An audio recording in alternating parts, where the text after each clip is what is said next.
Previously on Right Way Restorations. Today we're actually going to start the breakdown of the little Suzuki TS50 engine.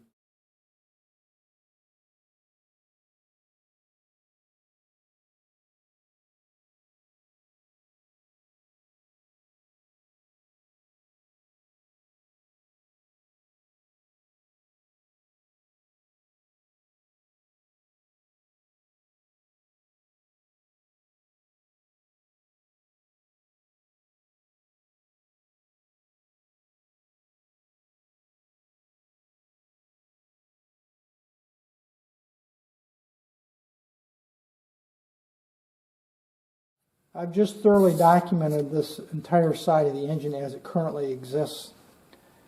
You've heard me talk about this before. I will reiterate once again, I don't do any disassembly without documenting it in photos thoroughly as I go. And this project, when it's done, the Suzuki project, I'll probably have several thousand photos. If in doubt, I take more photos. I'd rather have too many than not enough, certainly. Could I get by without photos on something like this? Yeah, probably. I could reference the service manual, look at the parts diagrams, but I find it's a lot easier just to document it, and then if there's any question later when I go to reassemble it, I can just look at my photos. I know I've talked about that before, but it's always helpful to repeat. So what we're going to do now is we're just going to begin to disassemble. Neutral switch. These three screws right here that hold this assembly on, I'm going to use the impact on. Probably would come out. They look pretty pristine, so I don't know if they've ever been out before. I have to change the bits. Go to a smaller one. Again, these are all JIS.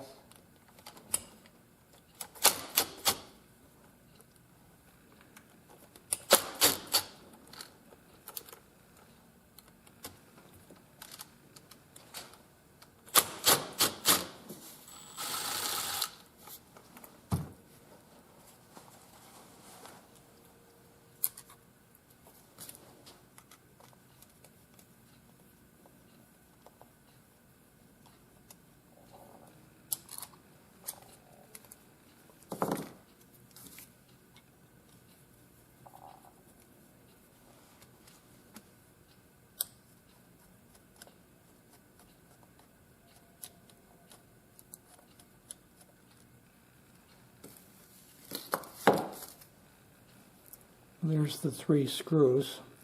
Pretty sure those are all original. And again, they're in very good shape, so I don't know if this has ever been off before.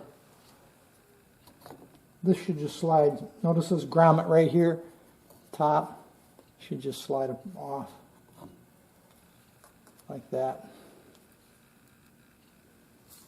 What I will do then is the three screws and this Stator assembly I will package up as a unit so that it all stays together, because later on I'll end up relooming this because this is hard. Get that back in shot for you. This is hard and brittle, and I'll end up re-sleeving at least this. The wiring itself looks like it's in pretty good shape, so I'll just set this aside and package it a bit later. I'll also test that. Here you can see the end of the crankshaft. Here's the seal right here.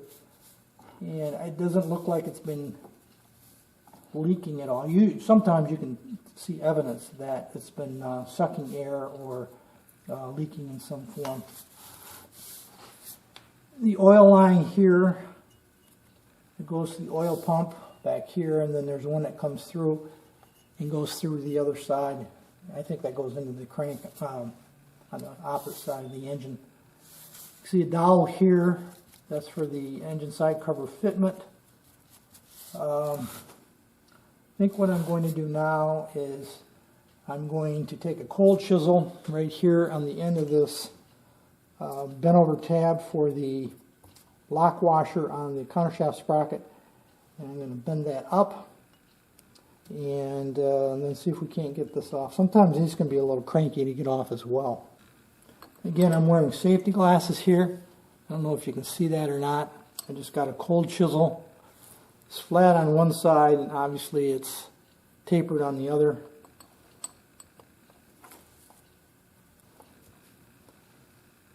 See, I don't know if I can show that to you very well or not, but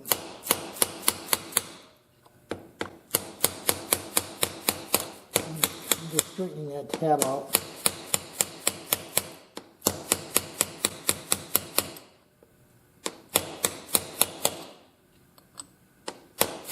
That tab will be replaced anyway, so I'm not trying to preserve it. And then you can see there how I've got that flattened out. In order to get that nut off, I'm going to have to lock this sprocket from turning. Now I could put the transmission in gear. It's in neutral right now. And I prefer to disassemble my engines in neutral if I can. I'm just going to have to try to lock this sprocket from turning. And I'm going to use my air impact driver. This is a 24 millimeter nut right here. A half-inch drive, and so this is a half-inch drive, so I'm going to just, again, I'm going to try to hit it hard and fast. And you can see it came right out.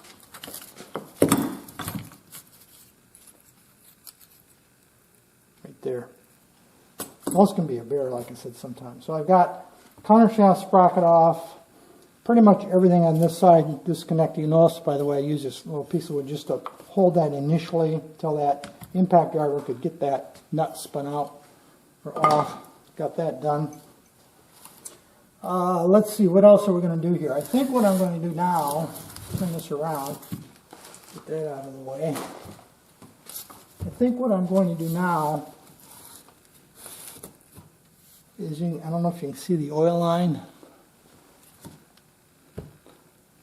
Right there. There's the oil line coming through from the opposite side of the engine. I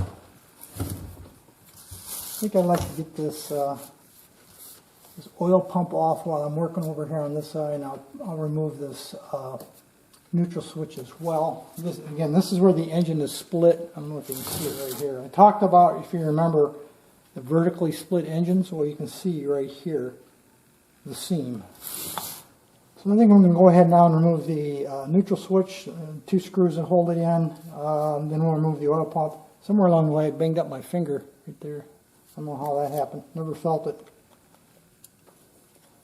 But since this is plastic, this body, I usually don't have any trouble getting these out or off.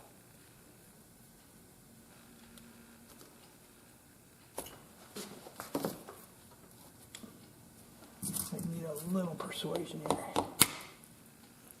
There we go. Get that assembly aside. You can see there's a little gasket right here. I'm not going to worry about the gasket right now. I'll deal with that later on. I think I'm going to turn the engine around, and that banjo fitting we talked about over here, I'm going to remove. That looks like about an 8mm. So I'll get my 8mm socket out here. And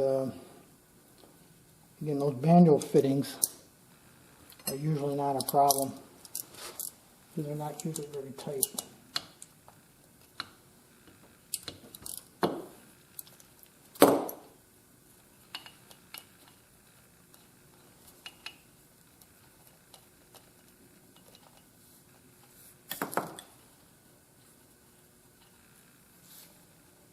There, I think you can see that right there. There'll be another crush washer in there behind it. You can see you've got, actually they're not crush washers, they're plastic washers. Suzuki quite often uses plastic rather than aluminum or copper like some of the others do, especially on older bikes. The others use aluminum and copper.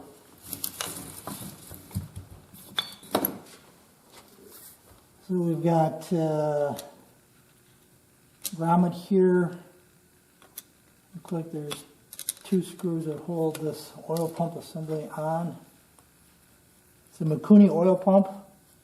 To my knowledge, Suzuki did not make their own oil pump like Yamaha did. Kawasaki and Suzuki both used, to my knowledge, always used Mikuni oil pumps. There's one. There's 2.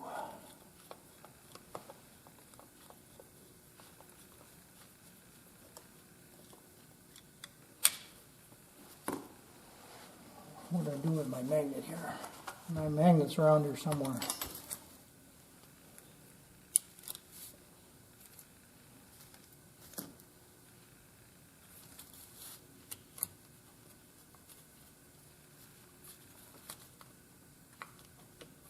Now this oil pump assembly should come right out.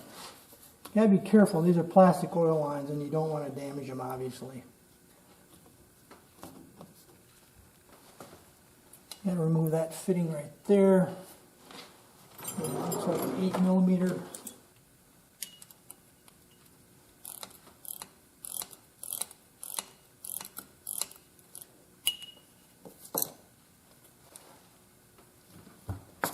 Back in focus here for you.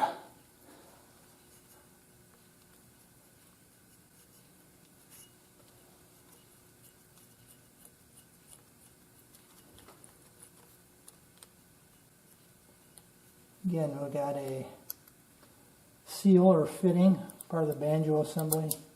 Got 2 of those, one on each side of the banjo fitting itself.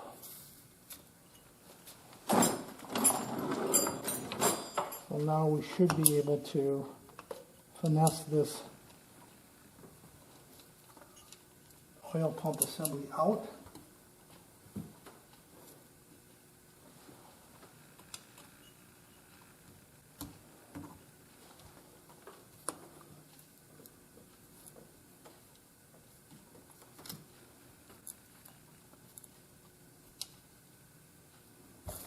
I think what I'm going to do, looking at this other side, this case, let me reposition this for you. This right side engine case is obstructing removal of the oil pump. So I'm going to just gently put the pump back in place, rotate this around, and see if we can't get this side of the engine off. Again, it's pretty well stripped. There's, I don't know, 8 or 9 screws go around the perimeter of the cover. So let's go ahead and see what we can do here. Let me change my bits out and go back to the correct size bit.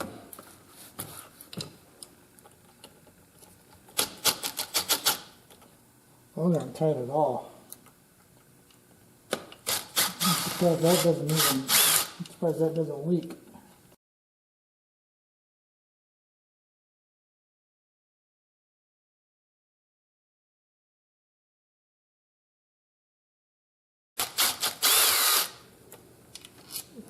That's the small one.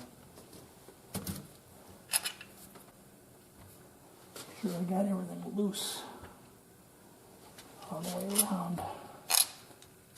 If you want, you can take a piece of cardboard. You've seen me talk about this before. You just bring this back out a little bit for you. You've seen me talk about this before. Take a piece of cardboard, and as you pull, you make a template, a rough template or shape of the side of the engine, and then punch holes in it, put these screws through the appropriate location to maintain the sizing, so you know which size, because they're different lengths, as you can see there, different which screw goes in and which hole, because they are different. You can also look at the parts diagrams and usually figure it out too. In this case, these screws are going to be replaced, so I'm not too concerned about getting the Oop, dropped one. Getting these screws back in the right spot. It'll be pretty easy to figure out, I think. Later on. I think I got all the screws out. That looks like it.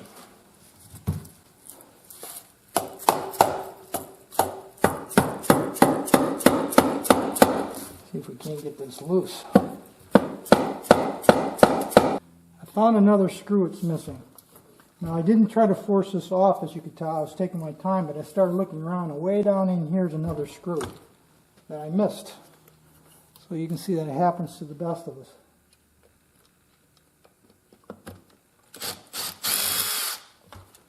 And I'm going to have to stop and wipe the blood off because I'm bleeding all over the place right now. See, that's that last screw. Now I would expect we'll be able to work this off. Okay, I've just been working this, and I think I've got it loose enough that I can get it off. Try to bring the gasket with us.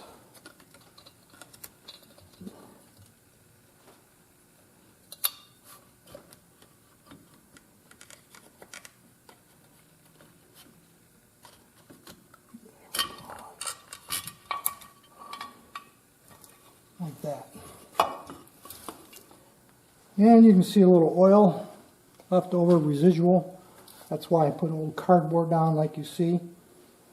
So I've got the side cover off. It's nice and clean inside.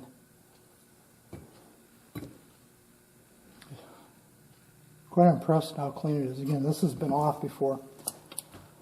Let me get some rags here and I'll put it in here to prevent this from rolling off the edge of this oil, and then we'll talk briefly about this side of the engine. So short of fishing this oil pump line here through, and I might have to remove it over here on this side at the pump side and fish it through from this side rather than go this way, because there's some bends in this here that might prevent it from coming out, so I still got to do that. You can see the clutch pack here, pretty straightforward design, kickstarter mechanism, shifting mechanism up behind there, etc. I think what we're going to do is call this video a wrap for this stage. We got as far as, or farther probably than what I was expecting. I got to clean up my hands because, like I said, I'm bleeding in a couple of spots. Clean up my workbench, organize my parts that I removed so far. And then I'll probably go ahead and remove this oil pump line here on the opposite side of the engine and then pull that through so I can get the oil pump out of the way. Going forward, in the next video, I think we're going to talk about the clutch pack. We'll talk about the clutch pack, maybe kickstarter mechanism, and get into continuing removal of some of these assemblies on this side of the engine. That's going to be it for today's video, folks. Any issues, questions, thoughts, drop me a note. Otherwise, as usual, thanks for watching.